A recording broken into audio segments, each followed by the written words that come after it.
Hi, friends. Let's talk about all the books that I read in March. And I read 11 books, which is the most that I've read so far this year in a month. I never show you guys my journal, so I figured that I would show you my TBR page.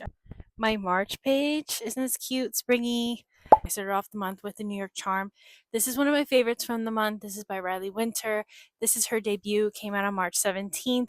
If you haven't picked it up yet, please go do so. I highly recommend it. It's a super sweet, fun rom com. It's a second chance romance, workplace, forced proximity, and it was such a fun time. It's going to be a series, 4.5 stars. Highly, highly, highly recommend. Next, I read Beautiful Ugly by Alice Feeney. They also gave 4.5 stars. I do really like Alice Feeney's writing. It's super twisty. This one is about an author, and Grady is on the phone with his wife, and he's telling her that he just made the New York Times bestsellers list. She's driving home to see him, and then she sees a woman just lying in the street and tells her husband that she's gonna go and check to see if this woman is okay. And he begs her not to, but she ends up getting out of the car and then she disappears. I really love this, and I would say if you need a good thriller about women empowerment, I would say read this. This was a great read for March and Women's History Month. So, yeah, 4.5 stars would recommend. Yinka, Where's My Husband? And this one I did really like. I gave this 4 stars. I would recommend. It's a very much almost like coming of age. Yinka, when she thought she was going to get a promotion, she gets laid off. And she has a younger sister who is still in her 20s and is already married and is pregnant and expecting a child. Yinka is kind of feeling left behind. Her mother is very like on her back so that she can get married, but it deals heavily with racism and colorism and self love and self hatred and insecurities, dating in your 30s. Yinka is also a Christian, so I did really enjoy the conversations that she has where she doesn't want to have sex before marriage and she's very adamant about that in her relationships and like ends up with this guy who's like, no way, and breaks up with her because of it. And I was screaming, but I really, really did love this and I would recommend. I read my favorite of the month, which is Any Trope But You by Victoria Levine, the first arc ever that I got, and I was so, so excited. And it was so incredible. I love this book so much. Definitely my favorite from this year. This one follows our two main characters, Margot and Forrest. And Margot is a disgraced romance author, and she decides to escape to Alaska to try and write a murder mystery where she meets Forrest, who is living back in Alaska because his father had a really bad accident. And Forrest is also a doctor, so he's there to take care of his father. And they literally run into each other, and the story goes from there. And it's so good, it's so heartwarming. It deals with people with chronic illnesses and conditions, a lot of conversations about that, which I really appreciated as a chronically ill girly. And I just love them. Their relationship was so sweet, the way that they take care of the people around them and also each other was so sweet to read. I love them so, so much. I genuinely think about them all the time since I read this book. So, 10 out of 10 would recommend. This gets my Infinity Star rating.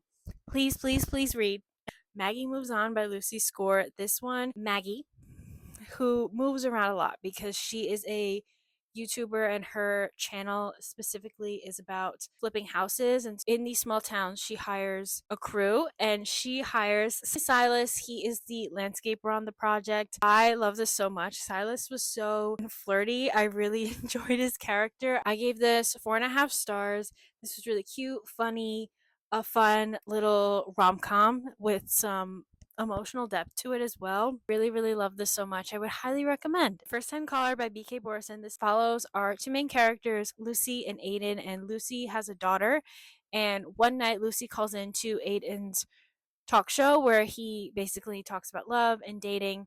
And she calls in because she thinks that her mother is lonely. And Lucy eventually decides to go on Aiden's show and try and find the love of her life, try to find magic that she's been looking for. And I really, really loved this. I gave this 4.75 stars. The only reason I didn't give this 5 stars is because the miscommunication in here and the third act conflict drove me a little nuts.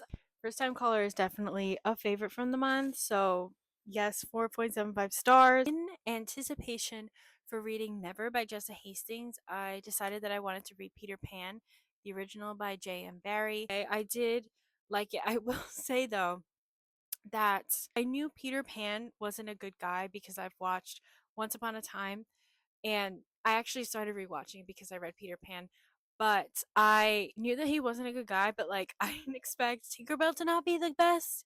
And I love Tinkerbell, and I was like gasped that she was like not really nice. Then I read my next and last favorite from this month, Divine Rivals by Rebecca Ross. I loved this so much. I gave this 5 stars.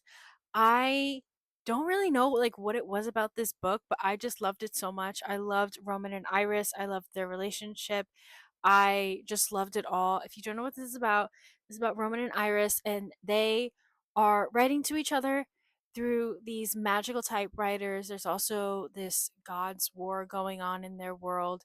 Really, really loved this. The quotes in this book were just beautiful. 5 stars, definitely worth the hype. Then I read Triptych by Karen Slaughter. This is the first book in the Will Trent series. I watched the show, Will Trent, and I absolutely love it. Our main character, his name is Will Trent, and he is part of the Georgia Bureau of Investigations. He is known to be a stickler for the law, and he doesn't care who you are. If you have committed a crime, he is going to bring you to justice. Because I really love the show so much, and I wanted to see which one did it better, the show or the book. I did like this. I gave this 4.5 stars, but I will say it was crime fiction, so it was very graphic and on the page in this book, which was very hard to get through. I really liked her storytelling because we get the point of views of Will Trent, of Angie, who is a detective in the Atlanta PD, another detective, Michael Ormwald, and then we get the point of view of the one who we think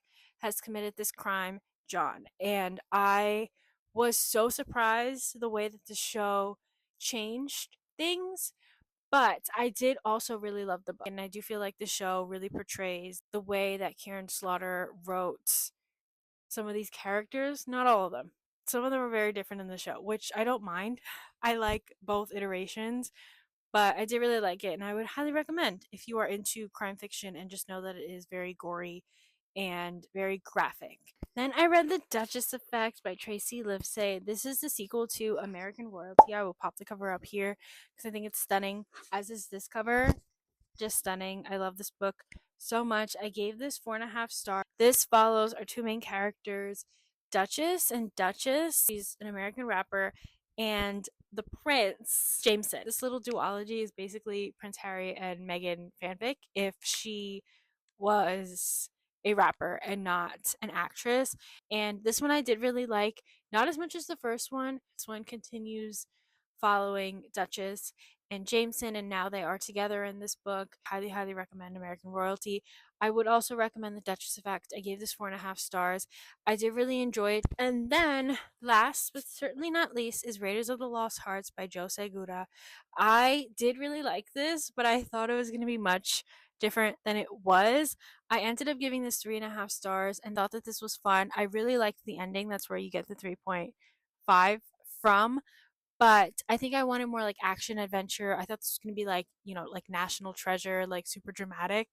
And this wasn't it. And that's okay. And yeah, those were all the books that I read in March. Tell me your favorite book from March. Also, have 200 followers on here, which is so cool. Thank you so much for being here. And yeah, I hope you have a good day, and I love you.